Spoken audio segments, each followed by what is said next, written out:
selama puluhan tahun. Generasi demi generasi pelajar Indonesia diberi satu doktrin tunggal tentang asal-usul bangsanya, bahwa nenek moyang bangsa Indonesia berasal dari Yunan, sebuah wilayah pegunungan di Tiongkok Selatan. Teori ini begitu mengakar dalam buku-buku sejarah resmi, ujian nasional, hingga cara kita memahami identitas diri. Seolah tidak ada ruang untuk keraguan. Seolah-olah peradaban besar Nusantara hanyalah cabang kecil dari migrasi daratan Asia.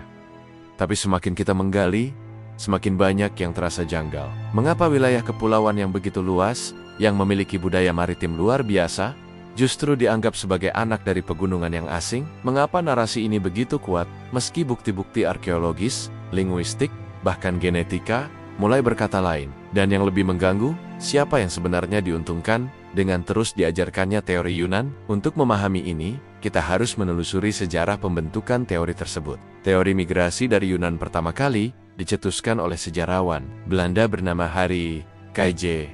van der Molen pada awal abad ke-20. Lalu dikembangkan lebih lanjut oleh para peneliti kolonial seperti J. Harry J. Kern dan Paul Wurst. Mereka percaya bahwa ras Austronesia bermigrasi dari daratan Asia melalui Yunan, lalu menyebar ke kepulauan Nusantara. Gagasan ini dibentuk dari pola penyebaran kapak lonjong dan persebaran bahasa Austronesia. Namun, penting dicatat, teori ini bukan hasil temuan dari bumi Nusantara sendiri. Ia lahir dari cara pandang luar, dari lensa kolonial, yang sejak awal tidak melihat bangsa Indonesia sebagai pusat, tapi sebagai perpanjangan dari daratan besar di utara. Ia adalah teori yang membingkai Nusantara sebagai penerima budaya, bukan pencipta. Namun, kini bukti-bukti baru mulai muncul di berbagai situs arkeologi dari Sumatera, Kalimantan, Jawa, hingga Sulawesi. Ditemukan artefak dan fosil yang jauh lebih tua dari perkiraan kedatangan migran Yunan. Penemuan Homo floresiensis di Flores, yang dijuluki sebagai mengungkap bahwa manusia sudah hidup di Indonesia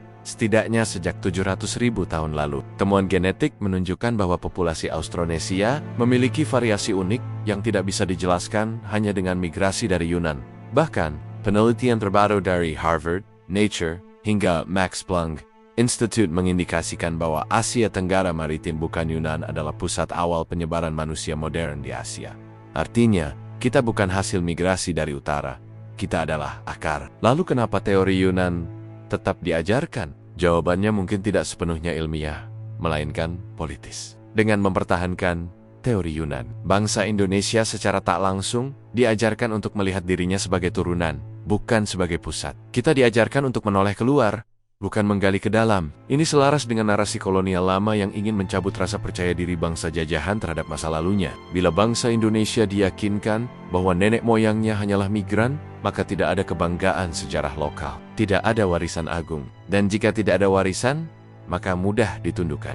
Bahkan di masa kini, narasi ini memperkuat ketergantungan pada pengetahuan asing. Kita lebih percaya pada lembaga luar, pada buku terbitan asing, pada teori global, dan melupakan jejak agung yang masih tertanam di tanah sendiri. Lebih dari itu, teori Yunan menjadi kemapanan yang melayani kenyamanan akademik. Banyak institusi pendidikan, dari sekolah hingga universitas, telah membangun kurikulum yang didasarkan pada teori tersebut. Mengubahnya berarti mengguncang seluruh struktur. Dosen-dosen harus merevisi bahan ajar, buku-buku sejarah harus ditulis ulang, dana riset harus dialihkan, dan tidak semua orang siap menghadapi revolusi pengetahuan semacam itu.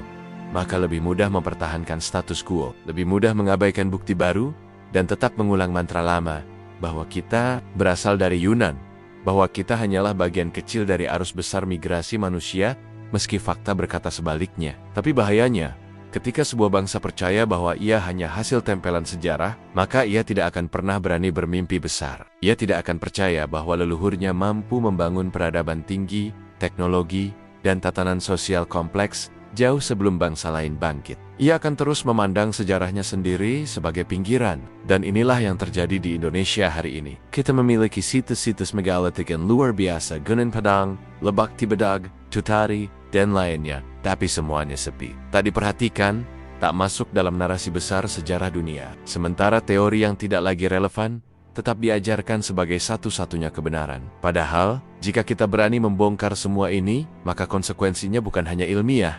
Ini adalah soal harga diri, soal kesadaran kolektif, soal membangunkan kembali semangat yang selama ini tertidur. Bayangkan jika Indonesia berani mengakui bahwa ia adalah pusat peradaban Austronesia, bahwa nenek moyangnya bukan sekadar migran tetapi pelot, pemikir, pembangun, dan penjelajah. Bahwa dari kepulauan inilah budaya menyebar ke Madagaskar, Polinesia, bahkan Amerika Selatan. Maka akan berubah cara kita membangun pendidikan, kebijakan, bahkan diplomasi. Kita akan berbicara di forum internasional, bukan sebagai bekas jajahan, tapi sebagai penjaga warisan peradaban tertua di dunia. Namun untuk sampai ke titik itu, kita harus terlebih dahulu berani mengajukan pertanyaan sederhana.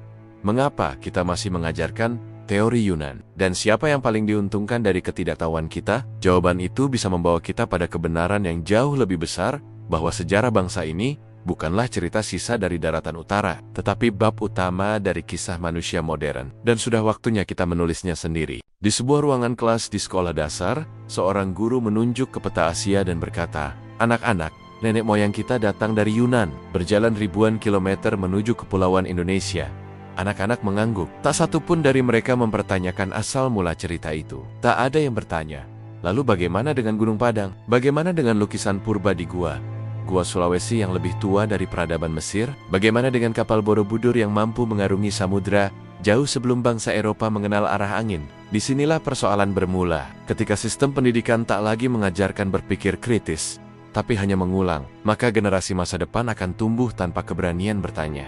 Dan itu adalah bentuk paling halus dari penjajahan pengetahuan. Teori Yunan bukan hanya masalah ilmiah. Ini adalah alat narasi. Ia menjadi fondasi cara kita memandang diri sendiri. Dan di tangan yang tepat, narasi bisa menjadi senjata yang jauh lebih mematikan daripada senapan. Selama bangsa ini terus percaya bahwa mereka berasal dari luar, maka selama itu pula kita kehilangan akar. Selama itu pula kita akan melihat kebesaran sebagai sesuatu yang pernah terjadi di tempat lain, bukan di sini. Dan yang terjadi kemudian adalah generasi yang tercerabut, yang ragu terhadap kemampuannya sendiri, yang mencari jati diri keluar, padahal jawabannya sudah lama tertanam dalam tanah ini. Namun dunia mulai berubah. Ilmu pengetahuan kini tidak lagi hanya milik Barat. Anak-anak muda Indonesia mulai bangkit, mulai bertanya, mulai meneliti. Para arkeolog muda menggali situs-situs yang selama ini diabaikan. Komunitas-komunitas sejarah mulai mengungkap bukti-bukti yang selama ini terpendam. Dan suara baru mulai muncul di ruang publik, bahwa kita bukan hanya pewaris tapi pensip, bahwa kita bukan hanya pelaku sejarah, tapi pusat sejarah, bahwa Indonesia bukan hanya tempat menerima pengaruh, tapi justru pemberi pengaruh bagi dunia kuno. Tapi jalan ini tidak mudah. Akan ada perlawanan, akan ada yang mempertahankan status quo, akan ada yang mengatakan bahwa teori lama tak bisa diganggu-gugat.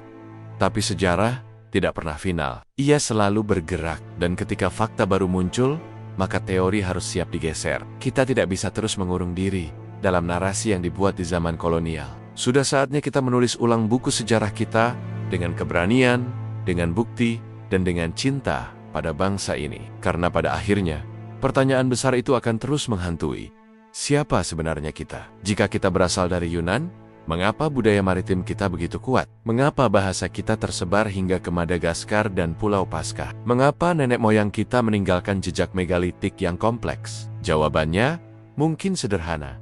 Karena kita bukan datang dari luar, kita adalah pusat itu sendiri. Kita adalah asal, bukan sekadar tujuan. Dan bila kelak generasi muda menemukan bahwa semua teori lama itu ternyata salah, maka bukan hanya mereka yang akan berubah. Seluruh bangsa ini akan bangkit dengan identitas baru. Bukan sebagai bayang-bayang peradaban luar, tapi sebagai cahaya dari timur yang pernah menerangi dunia. Bayangkan sebuah bangsa yang sudah hebat sebelum dunia mengenal aksara. Bayangkan nenek moyang kita bukan sekadar pemburu dan pengumpul yang hidup seadanya, tetapi pelaut ulung yang menjelajahi samudra dengan perahu bercadik, jauh sebelum bangsa Viking mengenal layar. Bayangkan bahwa budaya, seni, bahasa, dan teknologi telah tumbuh dari bumi Nusantara ini, lalu menyebar ke seluruh penjuru Pasifik, hingga ke Afrika Timur.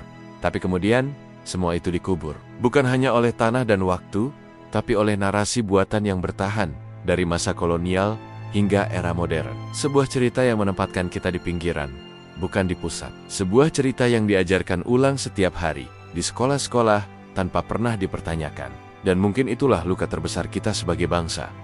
Bukan karena penjajahan, tapi karena kehilangan kepercayaan pada kebesaran diri sendiri. Kita membiarkan orang lain menulis sejarah kita. Kita menghafal narasi yang tidak kita buat. Kita percaya bahwa bangsa ini hanya bangkit karena bantuan dari luar. bukan karena kekuatan dari dalam. Tapi setiap batu candi yang terkubur, setiap pola tenun kuno, setiap lirik, lagu rakyat, dan setiap kisah lisan dari nenek moyang, semuanya bersaksi bahwa kita pernah jaya, bahwa kita punya akar.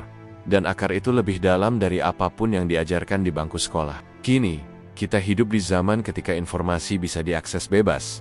Tak ada alasan lagi untuk terus dibutakan. Saatnya generasi muda menolak untuk hanya menjadi pengulang cerita lama. Saatnya menggali ulang, membaca ulang, menafsir ulang, semua yang selama ini dianggap kebenaran mutlak. Karena sejarah bukan dogma. Ia adalah medan pertempuran gagasan. Dan jika kita ingin berdiri tegak sebagai bangsa besar, maka pertempuran itu harus dimenangkan, bukan di medan perang, tapi di ruang kelas, di layar dokumenter, di pikiran anak-anak muda yang mulai sadar bahwa mereka berasal dari tanah yang luar biasa. Gunakan rasa ingin tahumu. Pertanyakan setiap fakta yang tampaknya terlalu rapi. Tanyakan siapa yang pertama menuliskannya, dan siapa yang mendapat keuntungan dari itu. Sejarah bukan hanya urusan masa lalu. Ia membentuk cara kita berjalan ke masa depan. Dan jika narasi asal-usul kita salah, maka fondasi masa depan kita pun akan goyah. Maka kembalilah ke akar. Gali tanahmu sendiri. Bacalah ulang naskah-naskah kuno. Dengarkan kisah-kisah dari penjaga adat. Cari suara yang selama ini dibungkam, karena di sanalah identitasmu yang sejati. Leluhur kita tak butuh pembelaan. Mereka butuh diingat, mereka butuh didengar kembali. Dan mungkin, hanya dengan mengenali kebenaran mereka, kita bisa melangkah dengan penuh keyakinan ke masa depan. Karena bangsa yang mengenal sejarahnya sendiri, adalah bangsa yang tak bisa dikalahkan siapapun. Sejarah bukan hanya milik pemenang. Sejarah adalah milik mereka yang berani mencari kebenaran. Dan hari ini, kita diberi pilihan, terus mengulang cerita lama, atau menggali kembali akar yang telah lama ditutup tanah. Maka tanyakan pada dirimu, siapa yang kamu percaya teori dari luar, atau suara yang muncul dari bumi, tempat kamu berpijak.